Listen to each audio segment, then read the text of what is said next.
सतगुरु की महिमा अनंत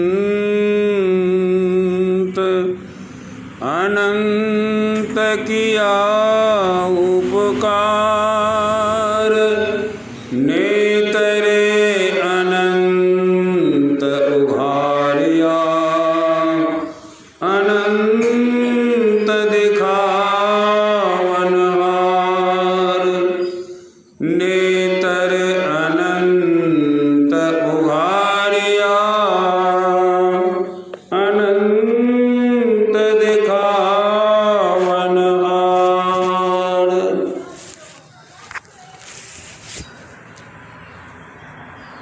संत पंथ सत्संग को सुनने आए प्रेमीजन, अभी आप लोग श्रवण कर रहे थे भक्ति का मार्ग झीना रे। झीना का अर्थ होता है बारीक, सूक्ष्म। हम आप जो भक्ति करते हैं यह सूक्ष्म भक्ति नहीं करते, यह मोटी मोटी भक्ति बाहर में करते हैं। इन मोटी मोटी भक्तियों से हम जीवों का परम कल्याण नहीं होगा। यदि हम सभी जीव अपना अपना परम कल्याण चाहते हैं तो झीनी भक्ति करनी होगी। झीनी भक्ति सूक्ष्म भक्ति, वह झीनी भक्ति व सूक्ष्म भक्ति किसी स्थूल शरीर से नहीं होता है, वह सूक्ष्माति सूक्ष्म से होता है।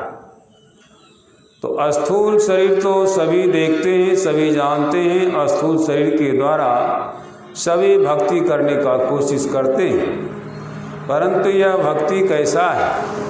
तो संतों ने कहा कि आहो भक्त सार भगति करु हो, असार भगति करे संसार भ्रमत रहे, भक्ति श्रम निष्फल हो। आहो भक्त छारहु बालक खेल हो, बाहर भरमन बाल खेल जैसन, अभी अंतर धसु हो।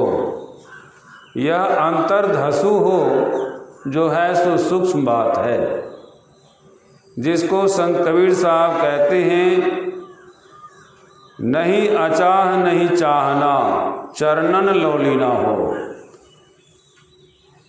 प्रायः लोगों की कुछ न कुछ पाने की चाहना होती है और जिनकी चाहना समाप्त हो गई है, इन दोनों में अंतर है। नहीं अचाह नहीं चाहना, ना तो अचाह है न चाहना है, दोनों के परे। वहाँ पर यह चाहिए वह चाहिए यह भी नहीं है, यह वह नहीं चाहिए यह भी नहीं है। क्यों? तो यह जो कुछ भी मांग होता है, चाहना होती है, यह स्थूल शरीर से होती है। स्थूल शरीर में सूक्ष्म इंद्रियां जो है उसी के अंतर्गत ये सब होती है। मन कुछ चाहता है, बुद्धि कुछ निर्णय करती है, चित्त में इसका संग्रह होता है और अहंकार तो सत्यानाश कर देता है। ये सभी हमारे शरीर के साथ इंद्रियां हैं। 14 इंद्रियां होने के कारण 14 का अपना अपना विभागीय चाह है। तो उस चाह के अंदर रहने वाले भक्ति नहीं कर सकते, उस चाह से परे जो होते हैं उनसे भक्ति होती है। चरणन लौलीना हो, चरणन लौलीना से तात्पर्य चरण एक वचन है, चरणन बहुवचन है। वह परमात्मा अनंत है उनका चरण भी कहिए व शरण कहिए, वह भी अनंत है, इसलिए चरणन शब्द का प्रयोग हुआ है। उस अनंत सत्ता में हमारी लौ लगी रहे, लीन हो जाए, यह असली भक्ति होगी। आगे कहते हैं, साधुन के सत्संग में रह निस्दिन भीना रे। साधुन, सा मन होता है वाह, धुन मन होता है धुन, शब्द, मालिक का शब्द। सा अनवा से तात्पर्य वह सभी इंद्रियों के घेरे से परे जो अनंत सत्ता का धुन है, मालिक का धुन है, वह आने पड़े है। उस परे के परे जो सत्य है, उस सत्य के संग में जो रहे, कैसे रहे तो निस्दिन रहे। किस तरह से रहे तो भीना हो। भीना कहते हैं जैसे कोई वस्त्र है, वह जल में डुबा दीजिए तो वह वस्त्र के दसों दिशा से जल हो जाएगा, तो वह वस्त्र भीग जाएगा। क्यों भीग जाएगा? तो वह वस्त्र जो था रुई से बना था। रुई में सूखापन होता है, रूखापन होता है, इसीलिए उसमें पानी जो है भीग जाता है।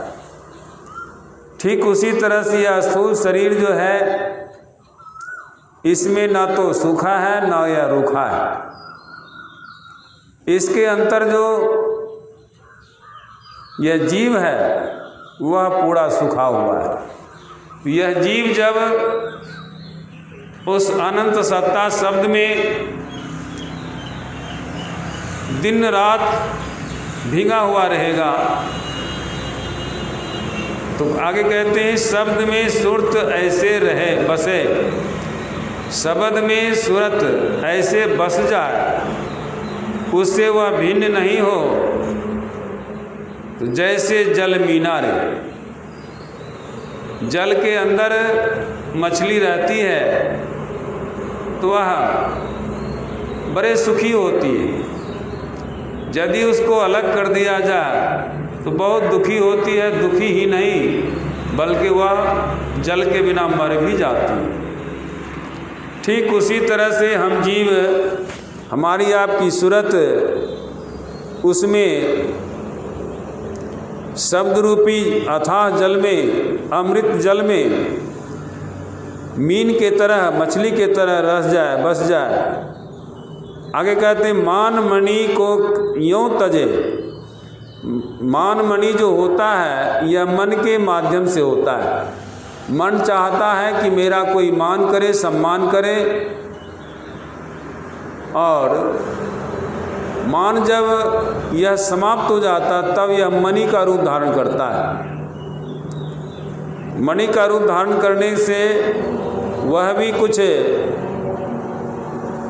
अहंकार से जुड़ा हुआ है। तो इन दोनों को जो तज देता है तो वह कैसे होता? तो जस तेली का पीना रे। तेली जैसे सरसों को पेरता है मशीन के द्वारा या केल्हू के द्वारा, तो उसमें से तेल निचोड़ लेता है और उसका खल्ली बच जाता है, जिसको पीना कहते हैं। पीना का अर्थ हुआ खल्ली। तो ठीक इसी तरह से इस शरीर से जो तेल को निकाल लिया, अलग कर लिया, तो यह शरीर क्या बचा? यह खल्ली बचा, पीना बचा। आगे कहते हैं दया क्षमा संतोष गही। शरीर में है, लेकिन शरीर के अंदर रहते हुए भी वह अपने में दया भाव रखे, क्षमा का भाव रखे, संतोष का भाव रखे, और ये तीनों भाव अपने अंदर में गह रखे। तो कहते हैं रहे अति आधीना रे। वह मालिक के नाम में आधीन होकर के रहता है, तभी उनसे यह सब होता है। क्यों? तो यह दया क्षमा संतोष एकमात्र मालिक के अंदर है, और जो मालिक के अंदर रहता है वह अधीन रहता है। परमार्थ में देत सिर, यह है परमार्थ का रास्ता। यह संसार का रास्ता नहीं है, यह है अपवर्ग का रास्ता, यह भव का रास्ता नहीं है। संतों ने कहा, संत पंथ अपवर्ग कर, कामी भव कर पंथ, कहि संत कवि कोविद श्रुति पुराण सदग्रंथ। यह परमार्थ का रास्ता है, परमार्थ की तरफ चलना है, तो वहाँ पर हमारा शरीर और यह संसार नहीं जाएगा। यह शरीर और संसार को छोड़ करके जाना होता है परमार्थ में। इसमें जो अपना सिर, अहंकार को छोड़ करके अपने आप को उस मालिक पर कुर्बान कर देता, जिसको बाबा नानक देव कहते हैं विटव कुर्बान। विटव कुर्बान से तात्पर्य जीव रूपी पुत्र अपने पिता रूपी परमात्मा के चरणों पर कुर्बान कर दिया है, चढ़ा दिया है। इसमें, इस क्रिया में कुछ भी विलंब नहीं करता है। वह जैसे भाव पैदा हुआ अपने आप को उसमें समर्पित कर दिया। ठीक उसी तरह से यह जिस सज्जन को सत्संग सुनने पर वैराग हो जाता है, तो वह अपने आप को उस सत्संग में समर्पित कर देता है। कैसे करता है? तो तन मन धन तीनों तरफ से वह समर्पित कर देता है। कहे कबीर मत भक्ति का, यह कबीर साहब कहते हैं, यह जो मैं मत कहता हूँ, मैं जो विचार देता हूँ, मेरा जो मत है वह क्या है? तो भक्ति का है। प्रगट कह दीनारे, यह प्रगट शाम के सामने में यह भक्ति की बात कह दिया। और इसको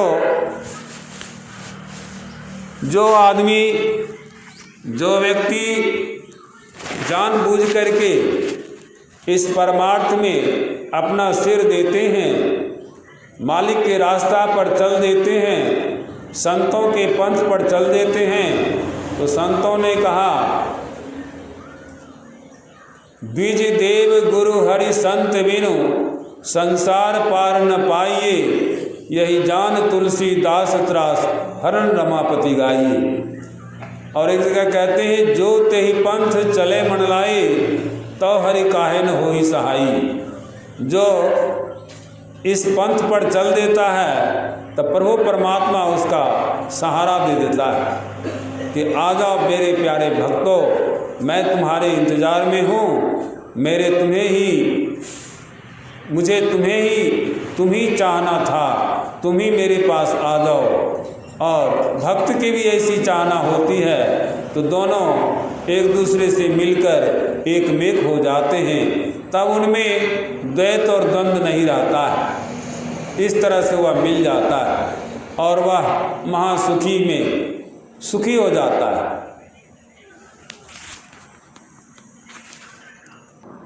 यही आप लोगों की सेवा में कहा, सत्यनाम। आरती करिए संत शरण की, मूल विधि है मोक्ष मिलन की। संत की महिमा संत श्री गावै, संत की रज त्रिदेवन पावै। शून्य शिखर विहंग चल जाई, 10 अवतार न उहाँ समाई। कोटिक जतन कर बहु केरा, संत बिना नहीं कटता फेरा। संत नाम रस सुधा पिलाही, अलल उलट पी निज घर जाही। दास विजय संतन की सरने, बहुड़ी न आइए भव महातरने। आरती करिए संत शरण की, मूल विधि है मोक्ष मिलन की। सतनाम। श्री सद्गुरु महाराज की जय।